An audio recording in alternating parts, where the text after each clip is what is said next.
Hey, it's Marco Hanna from PhoneDog.com, and with the Moto G being a very popular phone for the past few weeks, I thought it would make sense comparing it to another very popular small and less expensive phone from a couple months back, the Samsung Galaxy S4 Mini.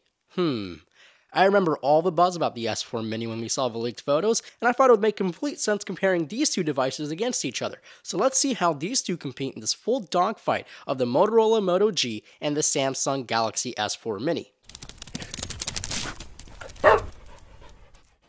Let's start simple with the S4 Mini. It's basically an S4, but only smaller with the display measuring in at 4.3 inches. The resolution of the display is 540 by 960, which brings it to about 256 pixels per inch. The phone itself is basically built out of the same plastic as the Samsung Galaxy S4. It's cheap feeling, very slippery, but somehow feels a little bit more dense than the normal sized S4. For the most part, it's lightweight and has a very slippery and fingerprint friendly back. Underneath, you find a 1.7 GHz dual-core Snapdragon 400, 1.5 GB of RAM, and an Adreno 305 graphics card.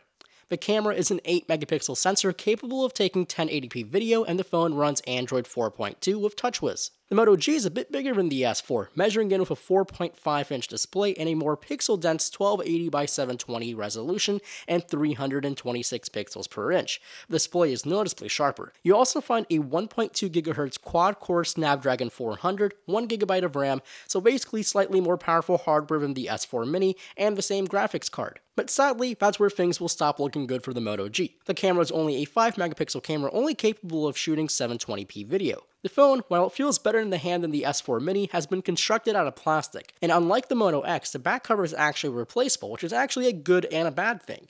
The good is it lets you customize the phone with different color backs, and they do sell a lot of these customizable backs, but the bad makes this phone larger, heavier, and thicker than the S4 Mini, and by a long way. So if you're just looking for a small Android phone, the S4 Mini would be one of the greatest choices for you. It's actually really tiny in the hand, and I don't think I can really express this in video. It's a very small device. However, since Motorola is now owned by Google, Android 4.4 KitKat and future versions of Android is almost guaranteed to run on the Moto G with a launch date very close or even exactly the same day as the Google Nexus devices, unlike the S4 Mini, which is still stuck on Android 4.2. Now, as I said, the Moto G is noticeably larger than the S4 Mini. I'm not sure if that's such a bad thing. The Moto G does feel quite good in the hand, but the S4 Mini does kind of shock you in how lightweight and small it is. It kind of feels like an iPhone filled with helium, but only wrapped in the same plastic you find in cars from the 1970s. The displays are also massively different. The Moto G has a better display on paper, and it truly does, but the Super AMOLED display on the S4 Mini will always win when you compare them side by side to the human eye. It's just the vibrance and the colors and how bright the AMOLED display is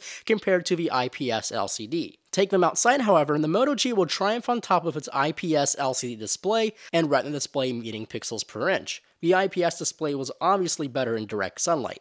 The software running on these two phones are also very different. The Moto G is almost running a vanilla version of Android, and this is Android 4.4 KitKat. The S4 Mini is running Android 4.2 with TouchWiz, and which really does change the whole experience of Android, and it mainly comes down to what the user wants to do with their phone.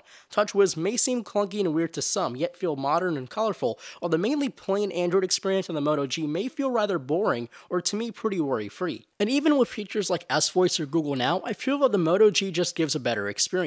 The software may be plain, but that's what Motorola wanted. You can customize all of your home screens with widgets and apps, unlike Samsung, who just throws as many widgets and applications they can at you. It feels like Motorola really wanted to deliver good experiences, while Samsung is just wanting their customers to only use their widgets and apps. It does feel more snappy when it comes to going through web pages, apps, and other parts of Android software. That's likely due to Android 4.4 and the extra 2 cores in the processor. And everything on the S4 Mini just feels a little slower than on the Moto G. It's just the animations and the cool sound effects that TouchWiz has, something I can live without. The Moto G just does what it's intended to do. No special tricks or cool animations, it just does what it does. But now we get to another important area, and that's the cameras. In the past, PhoneDog hasn't really tested phone cameras in such a big way, and that's something I really want to change. You see, the most important camera you have is the one you always have on you, and what do you always have in your pocket? Yes, your phone. So to pit these two against each other sounds like a reasonable idea, doesn't it? The S4 Mini has an 8-megapixel shooter, and the Moto G has a 5-megapixel shooter. To be honest and quite blunt here, they are both pretty bad. It's an obvious price cut to make these phones possible, so don't expect Note 3, Lumia 1020, or iPhone 5S results. They are acceptable though. Good enough to go on Facebook or Twitter, the photo quality from both of these devices are pretty much on par with each other. Samsung does have a bigger photo, but in low light, the S4 seems to throw a lot of noise and artifacts in the photo, while the Moto G does retain a lot of great detail, especially in low light. However, when you take a photo outside in a lot of natural light, you'll find that the larger photo from the Samsung Galaxy S4 Mini will capture more detail. Now, another big part of taking a photo is the app itself. The original app on the Moto G was just terrible. It took seconds to take a photo on the G, and seconds are vital time slots for taking photos. It's the difference between taking a good shot or a shot missed. Now, the Moto G has an updated camera app. Thanks to Motorola putting the app on the Google Play Store, taking photos is now pretty much easy and simple and a little bit faster than before. It's still not the fastest camera application I've ever used, but it's good enough. The settings come up in a neat way and everything is pretty usable and legible. The Samsung S4 Mini has a Samsung-built camera application and things are also pretty good. The photo taking time is much faster than on the Moto G, but it may take a few extra seconds for the camera to refocus, especially when you're taking a macro shot. So if you're going to ask me which one do I prefer, well, in almost all the areas, the Moto G. It may be larger, heavier, not as recognized as the S4 Mini, but I do prefer function over form. I prefer having up-to-date software, an almost untouched Android experience, and hey, I really dig this light blue back, or this black back, or this dark blue back. These two devices are great for anyone. If you're really wanting a super compact device, the S4 Mini is the device for you. But if you don't want to break the bank or just really want a good Android experience, then the Moto G will deliver that. The Moto G has been one great device that delivers such a good experience at a great price point. It's fast, relatively lightweight, and having almost guaranteed Android updates for the next year or so, it's a device to buy without the worry of not having up-to-date software. The S4 Mini, however, is a device running Android 4.2, TouchWiz, and doesn't feel nearly as good in the hand. It's not a bad device by any means, but it's not the device that comes out on top this time.